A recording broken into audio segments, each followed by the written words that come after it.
नमस्कार, आप देख रहे हैं तेज इंडिया लाइव न्यूज और मैं हूं आपके साथ रजत। आइए दिखाते हैं दिन भर की कुछ खास छोटी और बड़ी खबरें।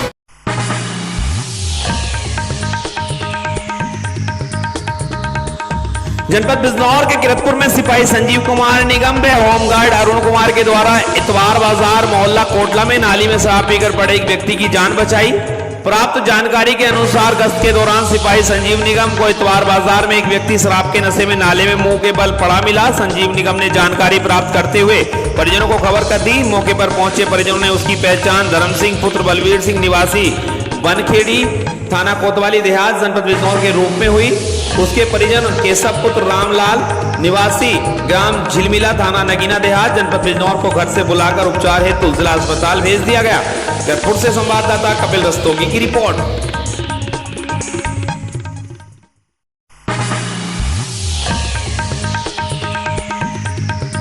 जनपद बिजनौर के नगीना में ट्रैफिक पुलिस द्वारा चलाया जा रहा है चेकिंग अभियान। यातायात के संबंधित ई चालान व लवित बातों के विविध विस्तारण हेतु दिनांक 14/5/2022 को माननीय न्यायालय बिजनौर में लोक अदालत का आयोजन किया जा रहा है। आप सभी सफलतापूर्वक ई चालान वादों का निरीक्षण कराकर अधिक से अधिक लाभ उठाए। यातायात पुलिस बिजनौर। दरअसल आपको बता दें, डॉक्टर रणबीर सिंह एसपी के आदेश पर नगीना देहात में चलाया गया चेकिंग अभियान, जिसमें शामिल रहे ट्रैफिक होमगार्ड सूर्य प्रताप सिंह, सिपाही सुरेंद्र कुमार, सिपाही वीरपाल सिंह, सिपाही प्रदीप कुमार। दिनांक 3/5/2022 से अब तक चालान 120 कराए गए हैं। नगद लगभग 20,000 रुपए जमा कराए गए, जो इनमें शामिल रहे। नगीना से संवाददाता नवाब इदरीसी की रिपोर्ट।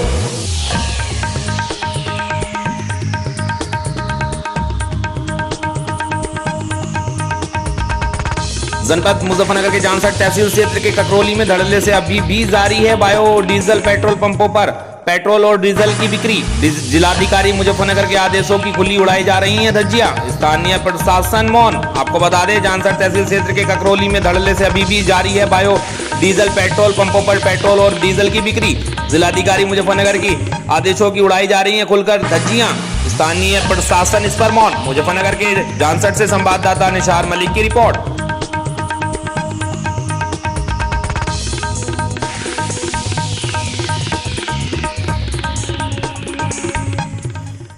मुजफ्फरनगर के टीएसआई बीरज कुमार त्यागी द्वारा यातायात कर्मचारियों को वाटर बोतल देकर सम्मानित किया गया। दरअसल आपको बता दें, मुजफ्फरनगर में ईएसआई द्वारा यातायात के कर्मचारियों को मिल्टन का वाटर बोतल देकर सम्मानित किया गया है। गर्मी के मौसम को देखते हुए यह कदम उठाया गया। शासन के निर्देशानुसार जनपद मुजफ्फरनगर के द्वारा पुलिस लाइन में यात्रा ट्रैफिक के कर्मचारियों को टीएसआई द्वारा वाटर बोतल देकर सम्मानित किया गया, जिसमें यातायात कर्मचारियों को गर्मी से निजात पाने के लिए प्यास लगती है, उसके मद्देनजर सभी को एक वाटर बोतल दी गई।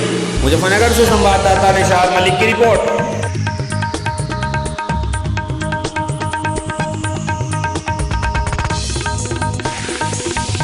जनपद मुजफ्फरनगर के एसएसपी अभिषेक यादव ने दी जानकारी। चरछावल थाना क्षेत्र के पावटी खुर्द में दलितों को लेकर टिप्पणी करने वाले कुख्यात रहे बिक्की त्यागी के पिता राजीव त्यागी शहीद मुनादी कराने वाले को चरछावल पुलिस ने किया गिरफ्तार। मुजफ्फरनगर से हमारे संवाददाता निशार मलिक की रिपोर्ट।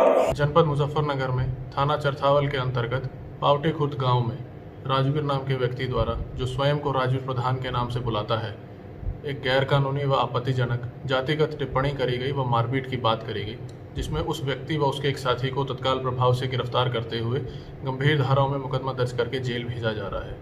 इसी के साथ साथ भविष्य में उसके विरुद्ध गुंडा अधिनियम के अंतर्गत भी कठोर कार्रवाई करी जाएगी। धन्यवाद।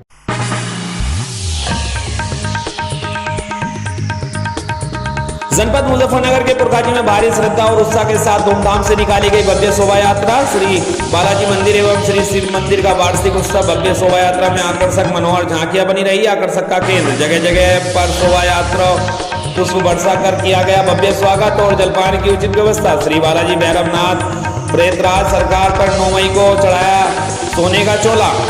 आपको बता दें, पुरकाजी में श्री बालाजी धाम मंदिर का 8वां एवं भारत का चौथा सफेटिक शिवलिंग की शिव मंदिर का प्रथम वार्षिक उत्सव महोत्सव के उपलक्ष्य में श्री बालाजी धाम मंदिर सेवा समिति के संस्थापक पंडित घनश्याम दास शर्मा और गुरुजी के मार्गदर्शन और सानिध्य में मंदिर सेवा समिति द्वारा भगवान श्री बालाजी की विशाल एवं भव्य आकर्षक झांकियों के साथ बैंड बाजों के साथ धूमधाम से भव्य शोभा यात्रा निकाली गई।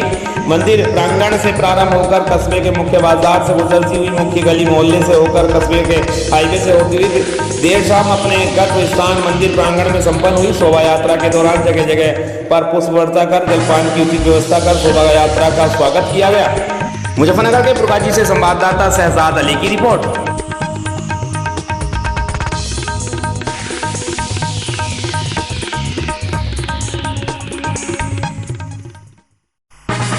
जनपद प्रयागराज में जिलाधिकारी की अध्यक्षता में 37 बिंदुओं के विकास कार्यों की प्रगति की समीक्षा बैठक हुई संपन्न। कार्यों में लापरवाही या स्थिरता किसी भी स्तर पर सामर्थ्य नहीं।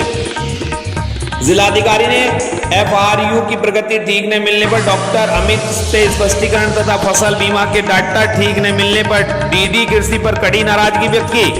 आपको बता दें, जनपद प्रयागराज में जिलाधिकारी संजय कुमार खत्री की अध्यक्षता में मंगलवार को संगम सभागार में विकास प्राथमिकता वाले 37 बिंदुओं की समीक्षा बैठक आयोजित की गई। बैठक में जिलाधिकारी ने सिंचाई विभाग की समीक्षा करते हुए सिल्ट सफाई तथा चेक डैम मनरेगा द्वारा बनाया जा रहा है उसके सहायक अभियंता को निरंतर निरीक्षण के निर्देश दिए। उन्होंने बिजली विभाग की समीक्षा करते हुए विद्युत आपूर्ति की जानकारी ली तथा आ रही बिल की शिकायतों को विद्युत विभाग के अभियंता को गंभीरता से लेने के निर्देश दिए तथा सभी क्षेत्र के अधिकारियों को निर्देशित किया कि सप्ताह में 3 दिन फील्ड या विजिट अवश्य करें। प्रयागराज से हमारे संवाददाता दयाशंकर पांडे की रिपोर्ट।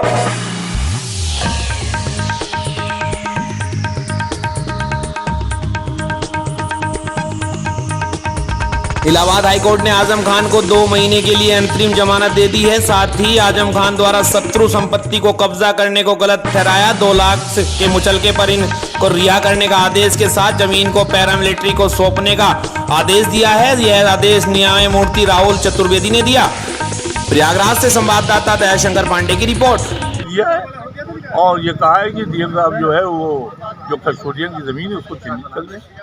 कितने मामले थे जो इनके ऊपर और कितनों में जमानत हो चुकी है अब तक टोटल? अब एक मुकदमा बाकी है जो अभी जो है ये सुनवाई के दौरान जो एक मुकदमा नया दाखिल हुआ है उसी की सुनवाई बाकी। तो जेल के बाहर ये बाहर जाएंगे बाहर जेल के? नहीं, जब तक उसमें बेल नहीं हो जाएगी तब तक कैसे बाहर आ जाएगी। तो सुप्रीम कोर्ट में भी मुकदमा है? सुप्रीम कोर्ट में तो इसका मुकदमा था। अच्छा, क्या अपील की थी आप लोगों ने जिसपे आज कोर्ट ने फैसला सुनाया है, जो जमानत दी है? क्या कहना था आप लोगों का? हम लोगों का कहना था कि हम लोग निर्दोष हैं और हमको गलत फंसाया गया है। कितने टोटल मामले थे जिसमें जमानत अभी तक मिल चुकी है? 89 मुकदमे में जमानत मिल गई, एक मुकदमा और हो गया इसलिए। तो अभी जेल से बाहर आने का रास्ता मतलब साफ नहीं हुआ? अभी नहीं साफ। तो आगे क्या तैयारी? अब आगे तैयारी हमारा पैनल बैठेगा वो तय करेगा। जिस तरह से कल सुप्रीम कोर्ट में भी मामले की सुनवाई की जा रही है, तो क्या अब जो अब सुप्रीम कोर्ट को ये बता दिया जाएगा कि आज यहाँ जमानत हो गई है तो वो तो चैप्टर क्लोज हो जाएगा।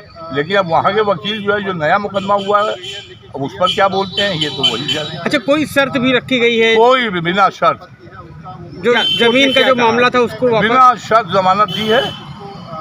और ये जरूर कहा है कि डीएम जो है वो कस्टोडियन की जमीन को चिन्हित कर दें बस।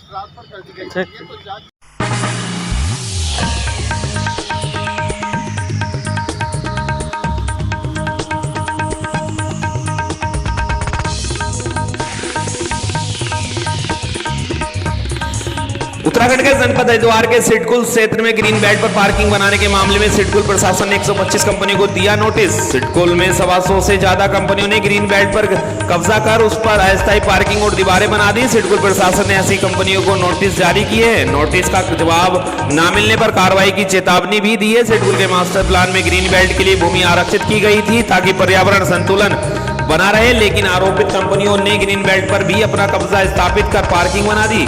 सिडकुल के GMPC दुमका का कहना है कि ग्रीन बेल्ट की देखरेख की जिम्मेदारी रीजनल मैनेजर की होती है। साथ ही सिडकुल प्रशासन पक्के निर्माण की मंजूरी नहीं दे सकता। क्षेत्रीय प्रबंधक को आदेशित किया जाए ताकि ऐसी कंपनी पर कार्रवाई सुनिश्चित की जा सके। वहीं सिडकुल मैन्युफैक्चर एसोसिएशन के अध्यक्ष हरेंद्र गर्ग ने कहा कि सिडकुल प्रशासन द्वारा दिए गए नोटिस की जानकारी उन्हें नहीं है। यदि ऐसा है तो उद्यमी सिडकुल प्रशासन के साथ है।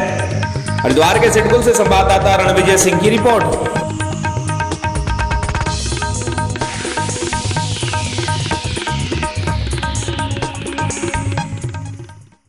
उत्तराखंड के जनपद हरिद्वार में अपर जिलाधिकारी पीएल शाह की अध्यक्षता में कलेक्ट्रेट के सभागार में नारकोटिशन सेंटर की एक जनपद स्तरीय समिति की बैठक आयोजित हुई। बैठक में जनपद में नशे की प्रवृत्ति, भांग, चरस, अफीम आदि की अवैध खेती के संबंध में क्या रणनीति अपनाई जाए, जनपद में कहां नशे से संबंधित उत्पाद बिक्री होने की संभावनाएं हैं, इस कार्य में लिप्त अगर कोई सिंडिकेट है तो उसकी पहचान कैसे करनी तथा इससे निपटने के लिए क्या क्या कारागार कदम उठाए जाए के बारे में विस्तृत विचार विमर्श हुआ। बैठक में इस पर विचार विमर्श हुआ कि ड्रग्स के बढ़ते उपयोग एवं बढ़ते कारोबार की रोकथाम तथा युवा वर्ग में बढ़ती नशे की प्रवृत्ति को समाप्त किए जाने हेतु बच्चों को प्रारंभ से ही ड्रग्स के दुष्प्रभावों एवं उसके परिणामों के संबंध में जागरूक किया जाए। इस संबंध में उन्होंने शिक्षा विभाग के अधिकारियों को निर्देशित किया कि नशे की बढ़ती प्रवृत्ति की रोकथाम हेतु जनपद में संचालित शिक्षण संस्थानों में एंटी ड्रग्स कमेटी का गठन किया जाए, जिससे संस्थान के जागरूक छात्र, अभिभावकों, शिक्षकों, प्रधानाचार्यों को सदस्य के रूप में सम्मिलित किया जाए और अन्य छात्र छात्राओं तथा अन्य संबंधित व्यक्तियों को नशे के दुष्प्रभाव की प्रवृत्ति जागरूक करने के साथ ही गोपनीय सूचनाओं का